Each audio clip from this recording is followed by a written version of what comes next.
This is Ask the Expert. I'm John Burgess, and our expert today is David Hochletubby, gerontologist, executive director of Vintage Sonoma. And David, because we have a gerontologist with us today, what bothers you the most about this whole process? You know, I'm going to be frank with you, John. I think it's part of my being from New Jersey. I tell it like it is, like it or hate it. What bothers me the most is when I get a family that comes in, they want to do the right thing for their loved one. They take a tour, they bring mom or dad along, they sample our food, they see our activities, they meet some of our residents and our staff. They fall in love with it. And then a day or two, I get a phone call. Well, you know, you have a great place and we'd love to do this. We're going to wait and see. And a lot of it's based on the finance. And so this constant theme of the American perception of entitlement. And I'm here to tell you, inheritance is a myth, and we should set that expectation. What were our loved ones saving for? Was it not for the care towards the end of their life? You know, this perceived loss of equity in the home.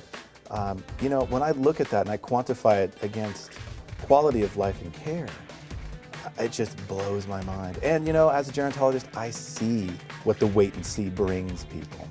David, you're a group facilitator with the Alzheimer's Association. When is it time to make this decision? Honestly, yesterday. When you start to see the first signs, this is pre-diagnosis, that someone is suffering from a memory impairment, it's really time to take action. You can turn your back on a person, but you really can't and shouldn't turn your back on a disease like this. Everyone with a dementia diagnosis should be considered a flight risk. I've seen the worst of this situation play itself out. And to help families in terms of making this decision, we should set our expectations at a level that there will be a role reversal. I had a student in my master's program from India say, in our culture, we say, once a man, twice a child. So we know at one point we will be the child, and again we'll revert to being needed to be treated like a child. And there's no shame in that. On the first day of preschool, your parents pushed you into that door, and you were kicking and screaming, and they were in a lot of pain as well, and they knew they were doing the right thing. It is imperative that we as adult children stand up, face the pain and the chaos of this, and do the right thing.